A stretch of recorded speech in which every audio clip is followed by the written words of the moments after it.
Ingat ibadah pokok yang membuat dan melatih kita menjadi semakin baik. Apa namanya? Salat. Maka kurikulum pertama yang diperbanyak saat Ramadan, salat. Satu, nanti kita rincikan. Ya. Nanti kita rincikan dengan dalilnya. Dua, kalau dalam salat yang dibaca apa? Baik. Maka ada kaitan antara sholat dengan Quran. Contoh misalnya Quran surah 73 ayat ke-20. Itu dalam sholat malam. Disebutkan sholatnya, disebutkan bacaan Qurannya. Faqra'u ma tayassara minal. Maka khusus untuk Ramadan ada agenda peningkatan interaksi dengan Al-Quran. Detailnya bagaimana? Nanti kita rincikan. Kita susun dari sekarang insya Allah. Teruskan. 3. Kalau kita runtut jenis-jenis amal soleh, Bapak Ibu, masih ingat? Sholat menyatu juga dengan Quran, tapi sholat juga di Quran ada yang menyatu sebanding atau disandingkan dengan amalan zakat. Contoh, Al-Baqarah ayat 43. Wa aqimus sholata wa atuz. Nah, turunan zakat ke bawahnya, zakat kan yang pokok tuh ya. Turunan ke bawahnya itu nanti ada infak. Nama umumnya disebut dengan sedekah. Jadi kalau sudah sedekah itu mencakup infak, mencakup zakat dan sebagainya. Karena itu perhatikan zakat saat diambil disebut sedekah, dikeluarkan disebut sedekah. Khudz min amwalihim sedekah. Dikeluarkan. Innamas sedaqatu lil fuqara wal masakin wal 'amilina 'alaiha wal mu'allafati qulubuhum dan seterusnya ayat. Quran surah 9 ayat 60. Maka secara singkat ada amalan harta namanya. Amalan materi. Baik itu mengeluarkan zakat, berinfak, ataupun sekedar berbagi. Nanti detailnya kita turunkan walaupun dengan sehirup air dan sebiji kurma. Ya. Nanti apakah itu majazi, kiasan, atau real hakiki? Ya, waduh nyari kurma dulu, gak punya uang. Atau yang dimaksud teh manis. Ya, nanti kita lihat. Ya, mungkin. Kita sampai jam berapa? Oh, baik. Silakan sampai jam 12 di sini. Saya setengah 10 saya pamit. 3 aja dulu ya. 3 dulu. Silakan. Tadi jam 12 loh. Disaksikan oleh Allah dan malaikat. Oh, DKM yang ini ya. Bismillah. Nah, ini baru boleh dihapus. Nih. Alhamdulillah. Ya Allah. Ramadan masih ngapus sendiri. Alhamdulillah. Lihat sini, fokus baik-baik, agak cepat. Yuk, sholat. Karena ini yang paling pokok, maka ini yang paling banyak dilatih. Dan terkait erat dengan penentuan keberhasilan puasa. Langsung kita naikkan ke atas dalilnya. Saya cepat saja. Man qama Ramadana imanan wahtisaban ghufira lahu ma taqaddama min dzambi. Rawahul Bukhari. Perhatikan baik-baik. Ini hadis ini viral. Di kalangan para ahli hadis sudah banyak yang like, share, bahkan komen dengan syarah. Kita tinggal subscribe. Di hampir semua kitab hadis bab puasa ada hadis ini. Dan memberikan kesan pentingnya amalan sholat saat Ramadan. Saking pentingnya, amalan sholat yang ditunaikan dalam Ramadan itu senafas dengan hadirnya ampunan dari Allah atas semua dosa. Jadi kalau kita bisa menunaikan sholat, khusus di Ramadan ya, bukan di luar Ramadan. Khusus di Ramadan. Salat khusus di Ramadan. Jadi ada bagian nanti amalan dalam Ramadan. Saat kita menunaikan salat di amalan waktu itu saja, bukan selainnya. Maka berpotensi mendatangkan ampunan Allah dari semua dosa yang pernah dikerjakan. Karena bahasa hadisnya, ghufira lahu ma itu mencakup semua tanpa kecuali. Semua apapun itu. Kalau benar salatnya. Dan nanti yang paling menarik, ada rangkaian sampai doanya. Sampai kalau baru salam, jeda sebentar, doanya langsung dibimbing Nabi. Dan ijazahnya langsung diterima dari istri Nabi SAW, Sayyidah Aisyah. Bila benar bacaan itu dibacakan, dengan bagian getaran hatinya yang terdalam, itu semua dosa yang pernah dilakukan diampuni oleh Allah. Ya, kecuali utang ya. Kalau utang harus dilunasi tetap ya. Dosanya yang diampuni. Jelas sampai sini? Jelas? Belum saya terangkan. Gimana bisa jelas ya? Jelas ya sudah, saya lompat kedua Al-Quran. Sholat apa ini? Dulu. Yang dimaksud sholat apa? Kalau sholat fardu itu sudah biasa. Artinya di luar Ramadan pun harus tepat waktu. Jelas ya? Baik, sebelum masuk ke sini, saya mau tambahkan dulu, karena menunya peningkatan sholat, maka semua jenis sholat yang dituntunkan oleh Rasulullah, kalau bisa dari sekarang menunya sudah siap. Supaya waktunya bisa kita susun, ada apa saja. Nah, ada menu sholat fardu, ada menu sholat apa lagi? Sunnah hukumnya atau nafilah. Yang fardu berapa waktu? Ah, bagus, 5. Rumusnya 24, 4, 3, 4. Subuh, zuhur, asar, maghrib, isya. Sudah? Bagus. Tingkatkan selama Ramadan. Karena bahasanya meningkatkan, ingat. Bagaimana meningkatkan yang dimaksudkan? Dari sendirian meningkat menjadi apa? Berjamaah. Dari berjamaah biasa meningkat tempatnya di tempat tidak biasa. Di mana? Di masjid. Maka mulai sekarang coba kuasai waktu-waktu sholat. Karena itu ciri insan beriman itu hafal waktu sholat. Itu di An-Nisa ayat 103 di ujung ayatnya. Innas salata kanat 'alal mu'minina kitaban mawquta. Waktunya jelas dan orang beriman tahu waktu itu. Sebelum masuk Ramadan ketahui. Karena itu di jadwal imsakiyah muncul jadwal sholat. Maksud saya, usahakan dalam sehari itu 5 waktu bisa ke masjid. Bagi yang laki-laki. Yang perempuan kalau bebas dari 3 hal, silahkan ke masjid. 1, tanggung jawab di rumah yang khusus melekat pada perempuan. Sepanjang itu masih ada, maka keutamaan di rumah sama dengan di masjid. Jelas ya? Misalnya maaf, masih memberikan ASI kepada anak, gak mungkin ditinggal. Ilmunya dalamin dulu. Supaya tidak merasa kecil nanti, ya Allah gak ke masjid. Tidak, begitu Anda di rumah, ya ditunaikan itu pahalanya sama dengan ke masjid. 2, kalau bebas dari yang pertama, maka pastikan di masjid ada fasilitas atau tempat khusus bagi perempuan yang sekiranya tidak bercampur dengan laki-laki, spesifik. Aman, nyaman. Yang ketiga, aman dari fitnah di jalannya. Jelas? Baik. Maka kalau yang 3 itu sekiranya tidak memenuhi, maka di rumah lebih utama. Dan hadisnya banyak sekali. Kemudian yang sunnah. Ini dibagi 2 secara cepat saja. Secara cepatnya. Ada rawatib, ada yang mutlak. Saya turunkan semua jenisnya karena pahalanya Ramadan khusus berlipat. Paling minimal 10 kali lipat di hari biasa. Paling minimal. Nanti diperlihatkan saat akan meninggal dalam sakaratul maut. Ya. Kalau pengen cepat lihat ya silakan. Sesuai ajal kan ya. Nanti kalau ngaji Al-Bukhari hadisnya nanti kita turunkan. Ya, kalau santi kami ngaji itu di awal-awal supaya bisa menyampaikan lagi. Teruskan.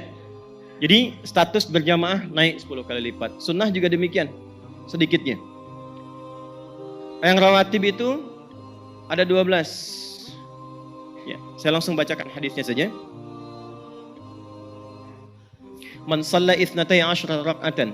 Man shalla 12 rak'atan fi yaumin wa lailatin.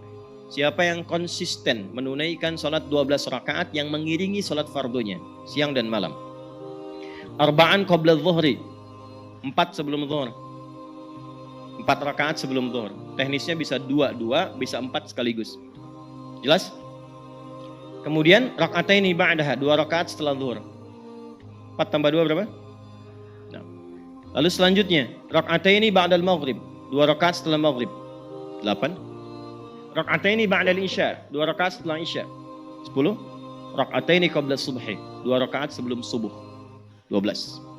Sudah? Bunya lahu bihinna baitun fil jannah. Yang selama hidupnya sampai sebelum meninggal konsisten dia mendawamkan itu, Allah akan hadiahkan satu istana di pinggiran surga untuknya. Ya. Kok di pinggir Ustaz? Ya terima aja dulu, alhamdulillah itu dapat istana. Terima dulu. Gak usah banyak tanya, kerjain aja dulu gitu ya. Nah itu semua sahabat yang menerima riwayat itu semua yang menerima, maka mengatakan sejak saya mendengar informasi itu, saya bertekad sampai akhir hidup akan mendawamkan itu. Menjaga maksudnya. Baik, jadi berapa jumlahnya? 12. Oke.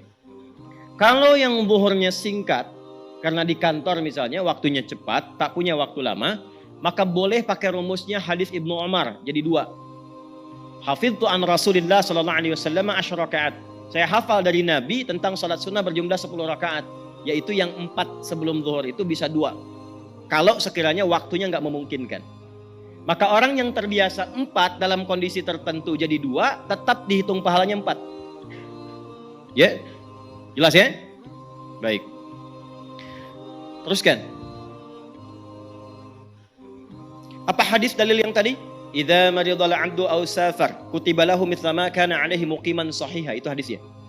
Jika ada seseorang itu punya uzur atau dalam safar dan tidak memungkinkan mengerjakan amalan biasa yang ia rutinkan, maka pahalanya tetap dituliskan sempurna.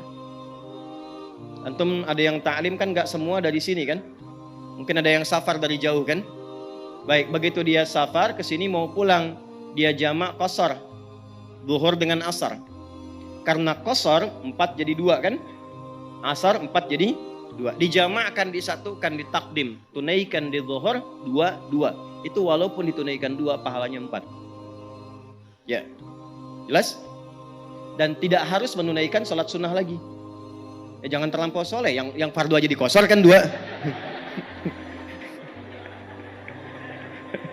Paham nggak? Yang wajib aja kan dikosor. Jadi jangan terlampau soleh.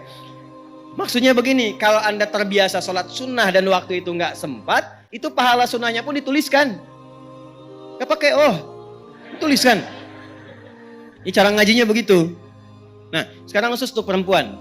Laki-laki nggak usah ikutan. Bagi yang perempuan, hadisnya bisa dimaknai begini.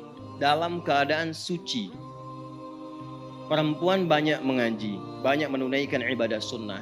Itu saat haidnya dituliskan semua pahalanya, walaupun tidak mengerjakannya. Gitu. Maka sebelum datang masa menopause-nya, perbanyak itu. Karena kasih Allah menjadikan sekalipun dalam keadaan gelisah, tidak normal secara psikologis, tapi pahala mengalir. Dan itu masanya terbatas. Itu hanya untuk perempuan. Nanti yang laki-laki kalau pas pengajian bapak-bapak saya sampaikan ya, yang khusus. Ini motivasi dulu. Yang mutlak apa saja?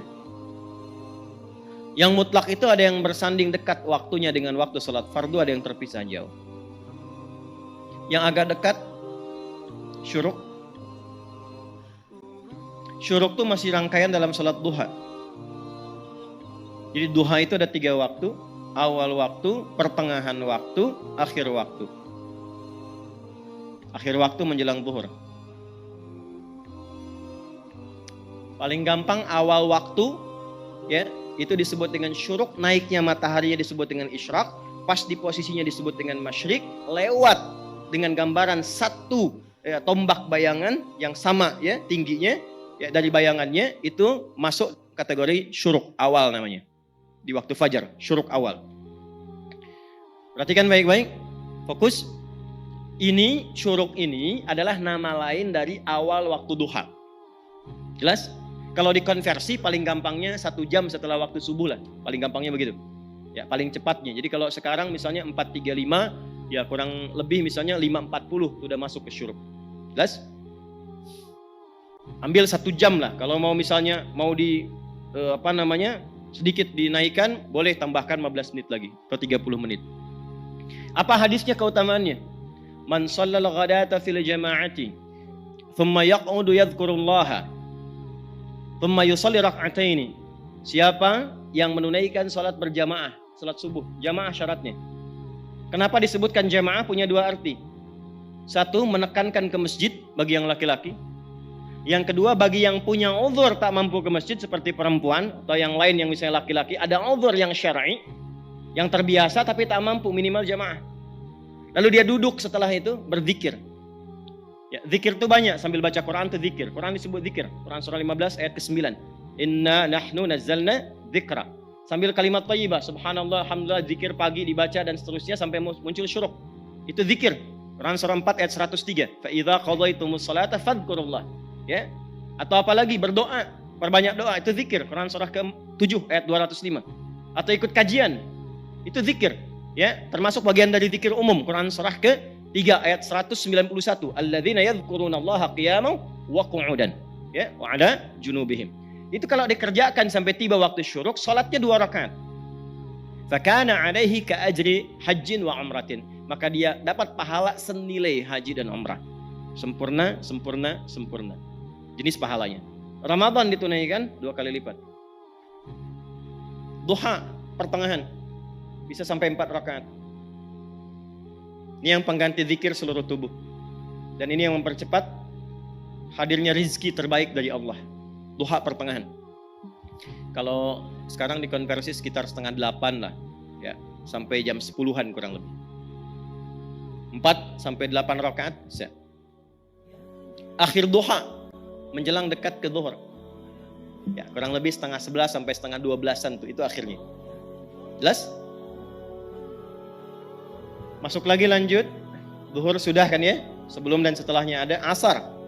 4 rakaat sebelum asar. 4 rakaat sebelum asar. Karena sebelum itu bahasa Arabnya qobla. Ya, kalau disambungkan qobla sholatil asar, sebelum sholat asar. Kalau dibuang sholatil asarnya, maka diikutkan dengan ya, ditambahkan dengan ta, disebut qobliyah. Jelas? Qobliyah itu ada yang sifatnya rawatib, ada yang sifatnya mutlak.